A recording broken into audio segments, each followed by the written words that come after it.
Mateo always fell asleep barely half an hour into class. At the time, I had been teaching for 2 years, and perhaps I hadn't yet learned to understand why children fall asleep. I knew he came from far away, that he arrived already exhausted, and that he wasn't like the other children in town who only had to walk a few blocks to get to school. Mateo came from deep in the mountains. The only way he could continue studying was by taking the same long route every single day. The school he used to attend had shut down. There simply weren't enough children left to keep it open. Most had gone to work with their parents in the fields, or fled to the city, or worse, had been taken by bad people. And I'm not talking about the 1980s or 90s. This happened just 10 years ago, and from what I know, it still happens today. Back then, I was deeply affected by stories like his. That's why I never scolded him. I also never let anyone make fun of him. Mateo would sit in the back of the class, and when he nodded off, I'd quietly walk over and gently tap his knee to wake him up. He'd snap his eyes open and pretend to be taking notes. But then one day he was absent.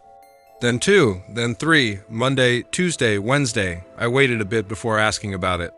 I didn't want to get him in trouble. I didn't want to report him to the principal. That Wednesday, as I was walking home at dusk, the town lights had already flickered on. I've always loved that time of day, the mix of earthy browns from the streets and dust, the warm yellow glow coming from windows, and that deep, almost black blue of the evening sky. As I passed a cornfield by the roadside, I noticed movement. A figure walked parallel to me, partly hidden among the stalks. I could just make out a messy head of hair sticking up, and I recognized it instantly. "Mateo," I called out. The figure stopped. He peeked out from the corn, surprised that I had seen him, that I had recognized him. From a distance, without asking him to come closer, I told him he couldn't keep skipping school, that he was going to fall behind and catching up would be really difficult. I reminded him he was one of my best students, and that class wasn't the same without him. I truly meant that. I had thought it many times before, but never had the courage to tell him. We'd been taught not to be too open with our students, not to show too much affection. It was considered unprofessional, but as soon as I told him that, the corn rustled as if he'd run away. Still, I felt lighter having said it. I was sure he'd come back to school the next day, more motivated. I believed he needed to hear those words, and I needed to say them. But on Thursday, Mateo was still absent, and again on Friday. After class, I approached the principal. I told him I didn't think Mateo was sick because I had seen him around town on Wednesday. The principal tried to reassure me. He said Mateo had likely come down to pick up medicine for his grandfather, who was the only family he lived with. If his grandfather had been sick, Mateo would surely return as soon as he recovered. Still, to be sure, the principal said he'd send a couple of 6th graders to check on him. That Sunday, the principal came to my home. The moment I saw him at my door, I knew something was wrong. He told me the 2 boys he sent to find Mateo came back terrified and in tears, carrying heartbreaking news. Mateo's home was in total disrepair. The fields were barren. Inside the house, they found Mateo and his grandfather both already dead, likely for several days. Somehow, Mateo's dog had survived. They think with his last strength, Mateo or perhaps his grandfather Don Simeon untied the dog to give it a chance. It was drinking from a dirty puddle, refusing to leave the yard, even when the boys tried to carry it back with them. What struck me most was how the town responded. Not one person doubted me when I said I saw Mateo in the cornfield, even though by then he must have already been gone. The principal even told me maybe all he needed to move on was to hear someone tell him he was a good kid. And he was, but no one ever told him that. Other teachers probably just got annoyed when he fell asleep in class. And that, believe me, is something that happens a lot in rural parts of Mexico or anywhere really where kids show up to school hungry, tired and already burdened by life. That was the first and only time I've ever seen a ghost, or at least what I believe was a ghost. I hope he heard me. Mateo's dog ended up staying at the school. He was still there when I left that town, old now, but always playing with the children.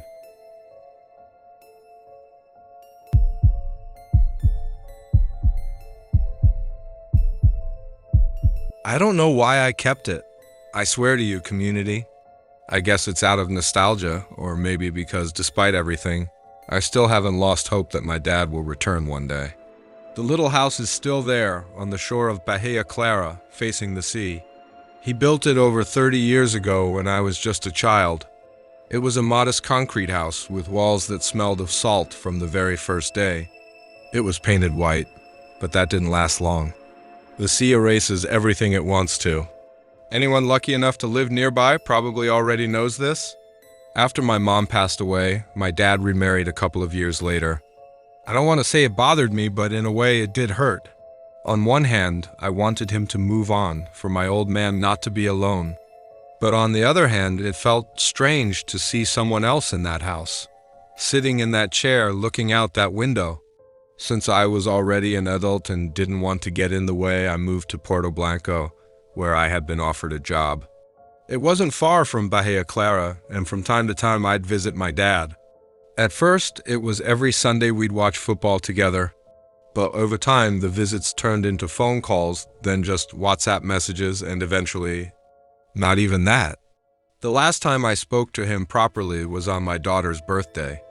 I invited him to Puerto Blanco, but he didn't want to come. He said his wife didn't feel comfortable in unfamiliar places anymore, that her condition was worsening, that it wasn't safe for her to be around strangers. He admitted that sometimes she didn't even recognize him or herself. I didn't know what to say. I guess nobody really does when someone you love is slowly losing the person they share their life with. His wife, Senora Ophalia, became ill gradually. At first, it was just forgetfulness. Then confusion, headaches, moments of silence, then nothing. She didn't recognize him anymore. She didn't speak. My dad told me her good days were fewer and fewer. And then, one night, the sea just took her away. That's what they told me. What he told me on the phone, trembling and shouting while he waited for the neighbors to arrive. But out there, the houses are spread far apart. Sometimes it takes a long time to get from one to the next. No one arrived in time, not the neighbors, not the authorities. They searched the beach, the sea, the road. They even checked the nearby village. But there was no trace of her, nothing. With the strong wind blowing and knowing how often she tried to walk toward the ocean during her confusion, they told my dad not to get his hopes up. She had probably gone into the sea again only this time. No one was there to stop her. After that, my dad locked himself away. He stopped answering my calls. He never added credit to his phone. I'd recharge it for him just so I could try calling. Sometimes, after dozens of attempts, he'd send a short message, "I'm fine." That was it. He asked me not to visit. Said there was nothing left for me to do there. I begged him to come stay with me in Puerto Blanco, that we could watch football again like before, that in my small house, there would always be room for him. But he said that little house by the sea, with all its memories, was his life. He couldn't leave it. And then he stopped responding altogether. At first, I wasn't too worried. I expected it. But as the days passed, something felt different. It was like a weight in my chest, like something physical was wrong. I called his neighbor, Don Esteban, and asked him to check on my dad. He said he was in San Gabriel and hadn't been back to the village in weeks. I asked him to go as soon as he could, but even before I hung up, I felt something terrible. I couldn't explain it. I just knew. I told my wife and we drove straight there. We arrived late. The sky was gray and there was a strong northern wind. The sea was rough. When I got out of the car, I felt something strange. Everything was in its place, but it didn't feel the same. Something was missing. Inside, the first thing I noticed was sand. Footprints in the entryway, small and wet, like someone had walked barefoot from the beach to the interior. But they were very small, thin, a woman's footprints. I followed them to my dad's room. The door was open. The bed was made. His watch and reading glasses still sat on the nightstand. The footprints stopped at the foot of the bed. There were no signs of someone leaving, no exit trail, as if whoever entered had come from the sea and never left. My wife stood at the doorway. She saw the footprints too. I didn't imagine them. We called the police, filed reports, searched the area. There was no sign that my dad had left willingly, no suitcase, no note, no body. Nothing. And to this day, years later, we still don't know what happened to him. I wanted to sell the house, but I couldn't. I go back sometimes to clean it. I keep it the way he left it. It's all I have of him. That and the uncertainty. Sometimes I stay the night. I sit on the post he installed on the terrace, the one he used to lean against while staring at the sea. And every time I sit there, I think about what took him away. Every time the north wind blows and the waves grow wild, pushing everyone off the beach, I remember, and I convince myself of something I've never said out loud. Something I'm only expressing now, here, to you. I convince myself that she came for him. That when the sea took Ophelia, it didn't take her forever. Maybe it only took the part of her that was sick. Maybe when he couldn't go on, when he was at his weakest, she came back for him. And although it's hard to admit, there's comfort in that thought. Because if she came to get him, he's not alone anymore. And he hated being alone, especially in those final years. Maybe one day when I've grown tired, when I no longer need answers, that same sea will give me a sign. Whatever it is, I'll accept it. But for now, the little house is still there. Visible to anyone arriving in the village. Anyone passing by can see it. Still waiting. Thank you for still being here, community. If you've made it this far into the episode, it means you're truly one of us. But remember, take these stories with a grain of salt. Lately, we've been getting messages from listeners who claim strange things have started happening. Noises in the night. Unfamiliar shadows, toys moving.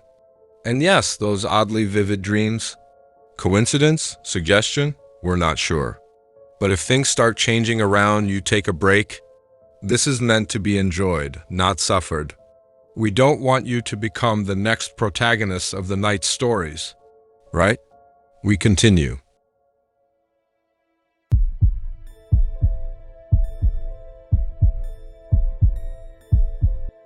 I'm not sure if what I'm about to tell you is truly paranormal, but honestly, every possibility terrifies me.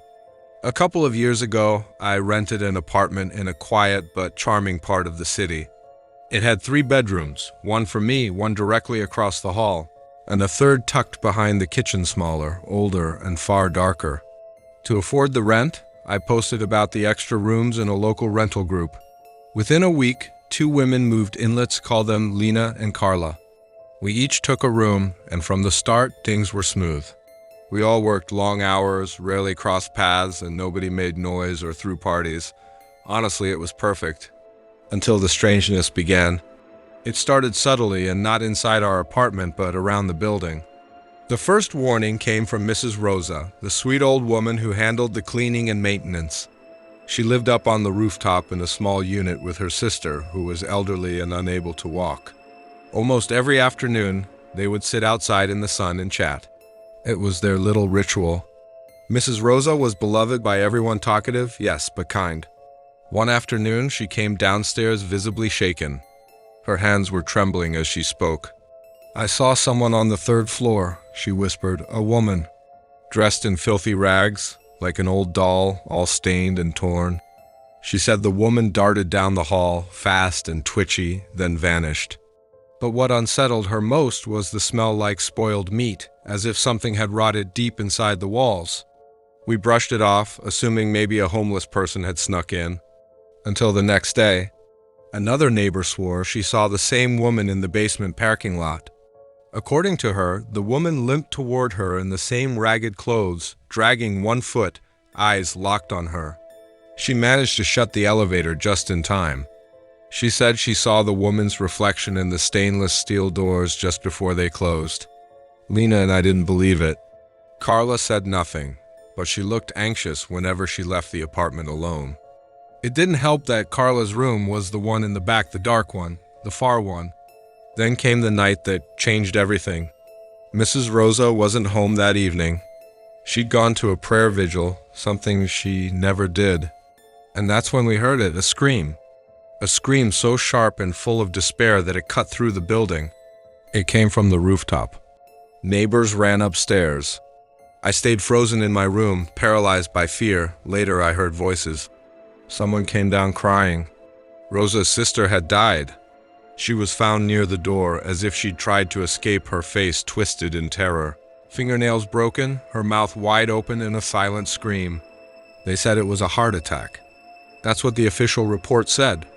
But something was wrong. Even the paramedics refused to go up there alone. Everyone said the rooftop felt wrong, heavy, like it was hiding something.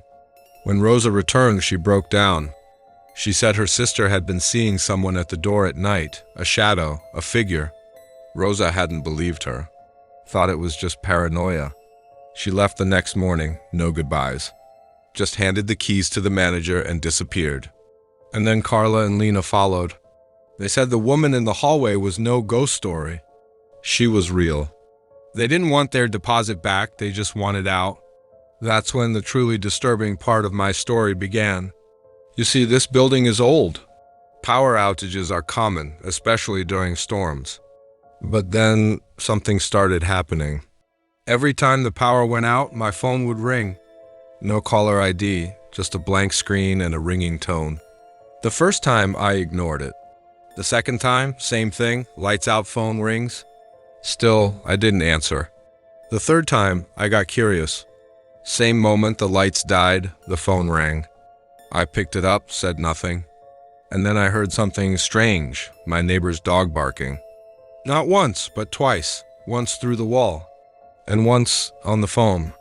The same bark, the same exact timing, as if whoever or whatever was calling was already inside my apartment.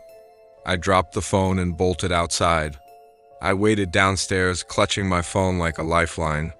When the power came back nearly an hour later, I went back up and searched the apartment. Every room was exactly as it had been, empty, untouched, except one thing. That hallway outside my room, it reeked like something had died, like spoiled meat. That smell, it was the final straw. I moved out that week. Even now, I can't say for certain what it was. Maybe someone was sneaking into the building. Maybe something else was watching me, but the thought that it could have been inside, hiding near me for days, that still keeps me awake some nights.